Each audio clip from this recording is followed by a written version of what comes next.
हमारे साथ पता नहीं क्यों करते हैं ये। पक्के कर्मचारी को 70,000 रुपए और हमें 4 गुना कम दिया जा रहा है। बेशक हटा दें, बेशक हटा दें, क्योंकि हमने 17 साल देखा है और देते क्या है 16,500 रुपए।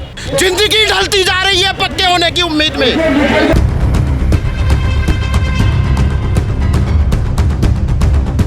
पीपी किट सबसे पहले हमने पहनी, वैक्सीन सबसे पहले हमारे ऊपर ट्राई करी, ठीक है। कोई भी अगर ये नया कानून निकाल देते हैं कि आपको किसी नेता की रैली में जाना है तो हमें बसों में भर के जबरदस्ती आप लोगों को भेजा जाता है। मैडम भेजा जाता है। ये तो प्रशासन की मंशा ही नहीं है कि कर्मचारी को कोई लाभ दे। सिर्फ इतना तो दे सकते हैं ताकि हमारे बच्चों को मेडिकल सुविधा मिले। 16,000 सैलरी में बताइए किसका घर चल रहा है। आज आपके सामने है, हम सड़क पर बैठे हुए हैं।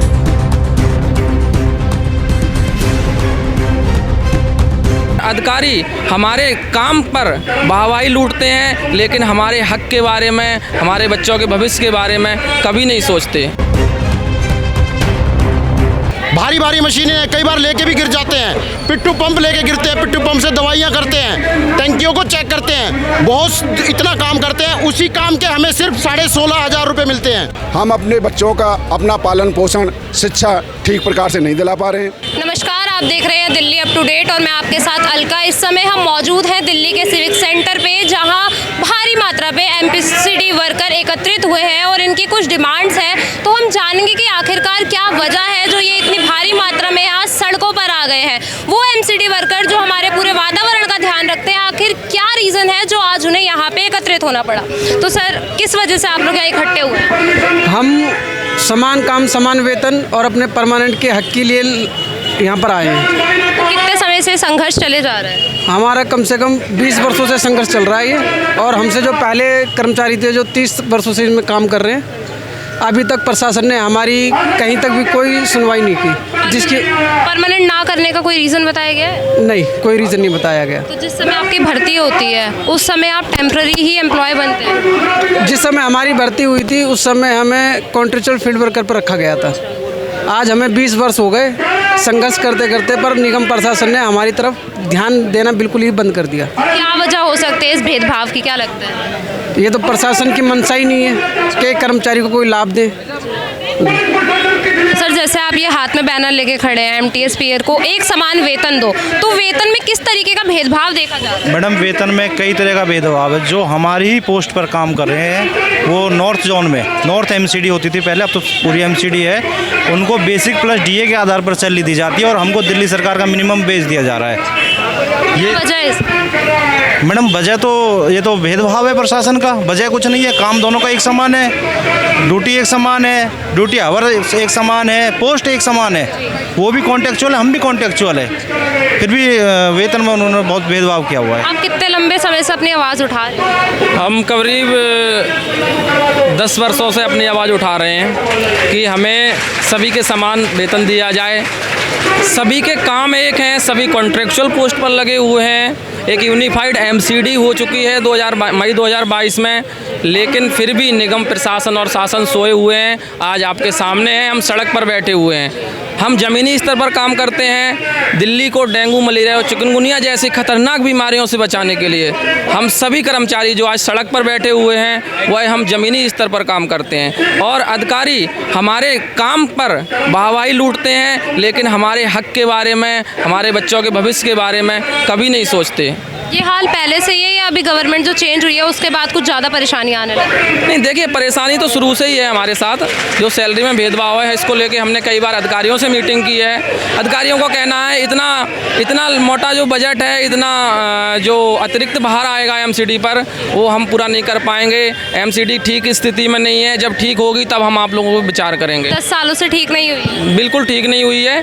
जिस हिसाब से अधिकारी, निगम प्रशासन के लोग, शासन के लोग सभी कह रहे हैं कि एमसीडी ठीक नहीं हुई है। ये अपने कामों के लिए जो इनको काम निकालने होते हैं अपने, उनके लिए एमसीडी ठीक है, लेकिन कर्मचारियों के हक के लिए एमसीडी की स्थिति ठीक नहीं है। आपको पीएफ वगैरह कुछ दिया जाता है? हाँ, पीएफ दिया जाता है, पीएफ हम लोगों को दिया जाता है, लेकिन उससे कुछ नहीं होता। जो आज न्यूनतम वेतन पे जिस पे हम काम कर रहे हैं, उससे ना हम अपने बच्चों को पढ़ा सकते हैं, ना अपना खुद का पेट भर सकते हैं अच्छे से, और आज हम सड़क पर बैठे हुए हैं। ये हम लोग धरना दे रहे हैं सैलरी के भेदभाव से लेकर। सर, आप 10 सालों से ये धरना दे रहे हैं पर अब तो कोई कार्यवाही नहीं की गई, तो क्या लगता है ये जो आप शांति प्रदर्शन कर रहे हैं इससे कुछ फल मिलेगा आपको? मैम कोशिश तो है कि फल मिल जाए। अगर प्रशासन के कान में थोड़ी सी जू भी रहेंगे, उनमें कुछ शर्म है, इनको ये नहीं पता कि आज के महंगाई के दौर पे एक कमरे का किराया भी 5 से 6 हज़ार रुपये है। स्कूल की फ़ीस देख लीजिए, अब खाने का महंगाई देख लीजिए, 17 हज़ार में कोई भी कर्मचारी कहाँ से अपना खर्चा चलाएगा। अगर इनमें थोड़ी सी भी शर्म भी होगी तो हमारे लिए कुछ सोचेंगे, हमारे बच्चों के लिए कुछ सोचेंगे।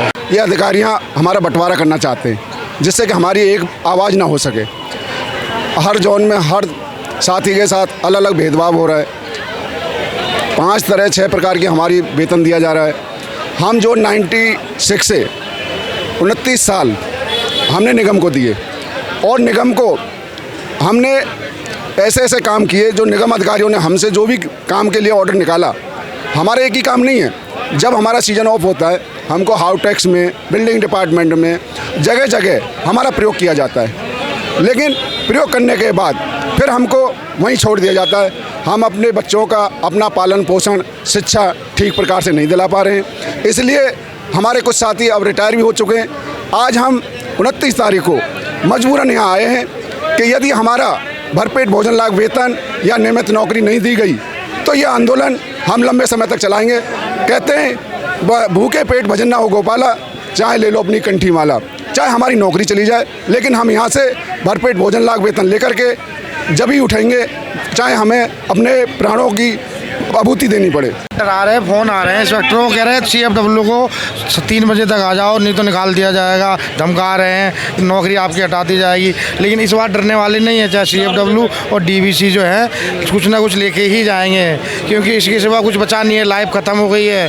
2007 में लगे थे। वो कह रहा है कि आपने आओ यहाँ पर आओ और ड्यूटी ज्वाइन कर लो। आप जो है डेथ केस पे हो, आप उसमें नहीं हो, DVC में नहीं हो, आप CFW में नहीं हो, आप डेथ केस पे हो। अच्छा, अगर आपका डिपार्टमेंट अलग है तो आप यहाँ पे धरना ये डेथ ये मैडम ये डेथ केस में है। इनके हस्बैंड एक्सपायर हो गए, इनको इनका टॉर्चर करा जा रहा है कि आप आके ज्वाइन कर लो, आप डेथ केस वाले हो, आप ना CFW हो ना DVC है। इसलिए इनको इतना प्रताड़ना कर रहे हैं। कौन से जोन से हैं आप? मैं इससे हूँ नॉर्थ जोन से। नॉर्थ जोन से हैं। क्या नाम है बहन जी आपका? जी दयावती। आपको भी सैलरी कम दी जा रही है? ये आपका सभी को सैलरी कम दी जा रही है। सैलरी दी कहाँ जाती है? वो अब टाइम पे टाइम आती है, टाइम से आती नहीं, आज तक आई नहीं टाइम से सैलरी कभी भी नहीं। इतनी दी जाती है वो भी टाइम पे नहीं आ रही। और पहली बात, आपकी सैलरी में भी कोई बढ़ोतरी नहीं है। 2009 में मेरे हस्बैंड खत्म हुए। 2009 से 2011 में मैंने ज्वाइनिंग करी। आज तक परमानेंट को कोई चक्कर नहीं है। 1.5 साल का बालक हो, वो भी कहता क्या सैलरी मिल रही है तुमको? मैंने भाई जो मिली है मैं डाको मार के लाऊं कहीं से। सैलरी इतनी कम है कि ये कोई भी अपने घर को नहीं चला पा रहा। ठीक है ना, बेशक किसी से भी आप पूछ सकते हैं। ठीक है ना, 8 डे सैलरी मिलती है, पर हमारी क्या है, हमारी 16,500 रुपये आती है सैलरी कट पिट के, जिसमें बस पूरा मंथ हमारे को ना छुट्टी कर लोगे छुट्टी काटेंगे। अभी हमारा सीजन चल रहा है डेंगू मलेरिया का, तो हमारे को छुट्टी करने के लिए मना किया गया है। अगर गलती से छुट्टी हो गई तो हमारी वो अपसेंट भेजेंगे, उसे छुट्टी में एडजस्ट नहीं करेंगे कि हमने संडे को करा है या कोई हॉलीडे पे हम आए हैं। आप हमें मेडिकल दीजिए, मेडिकल सुविधा प्रदान कीजिए। ठीक है, जो औरों को मिलती है पक्के वालों, कम से कम इतना तो दे सकते हैं ताकि हमारे बच्चों को मेडिकल सुविधा मिले। 16,000 सैलरी में बताइए किसका घर चल रहा है? किसका घर चल रहा है? पूछ सकते हैं। ये हमारे सीनियर हैं, बताइए किसका? कोरोना में बहुत काम करा था जी, बहुत करा था। किट पैर के हमें पता है कि कितनी हालत ख़राब हो गई थी हमारी।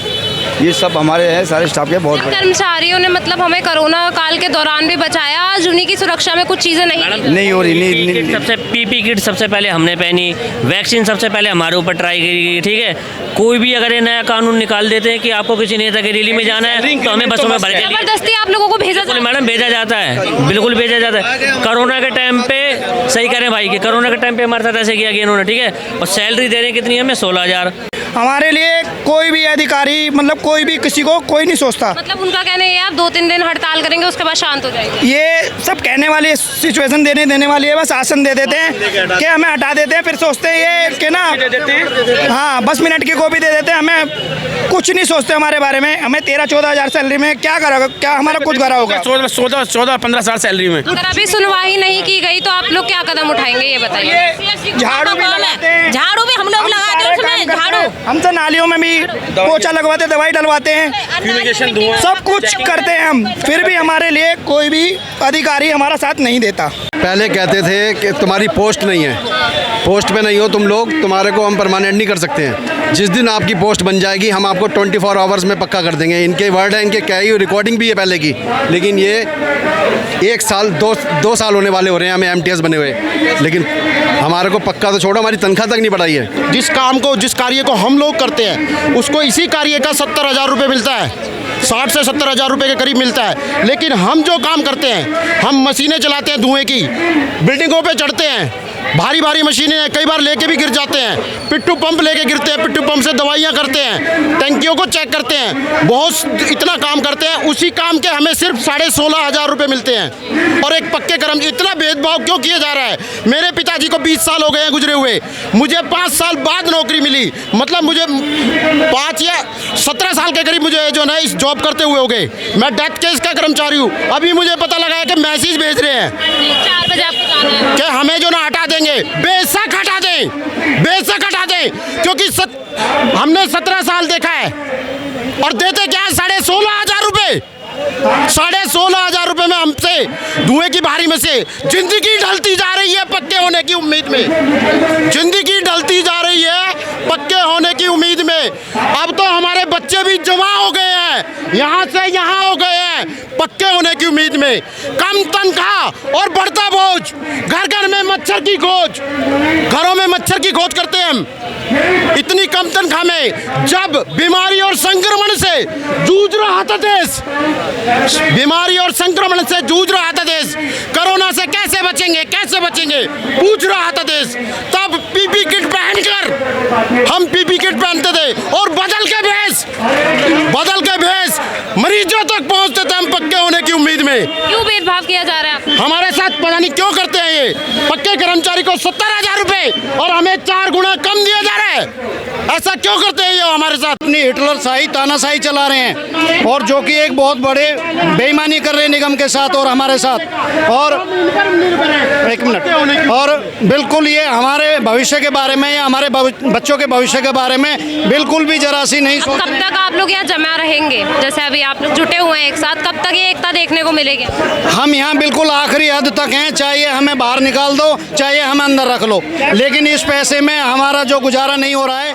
तो जैसा कि आपने देखा, हमने यहाँ DBC वर्कर्स और CWF वाले वर्कर्स से बात करें जो कि MTS के अंदर आते हैं। कहने को इनकी जो नौकरी है वो सरकारी नौकरी है, पर जब आप इनके फ़ायदे देखेंगे तो इन्हें एक प्राइवेट जॉब से भी कम फ़ायदे मिल रहे हैं। जैसा कि इनका कहना है कि पिछले 30 सालों से ये कोशिश कर रहे हैं निरंतर कि ये परमानेंट हो जाए, पर इन्हें परमानेंट नहीं किया जा रहा। अलग अलग जोन होने के नाते इन्हें अलग अलग तनख्वाह दी जा रही है, साथ ही साथ ना इन्हें सैलरी दी जा रही है, ना कोई कंपनसेशन है और ना ही छुट्टियाँ दी जा रही है। ये वही MTS वर्कर है जिन्होंने आपको कोविड के दौरान बचाया है, पर इनके साथ ये जो भेदभाव है इसके लिए उत्तरदायी कौन होगा? तो आप अपनी राय हमें कमेंट सेक्शन में ज़रूर बताइए और ऐसी तमाम खबरों के लिए जुड़े रहिए दिल्ली अप टू डेट के साथ।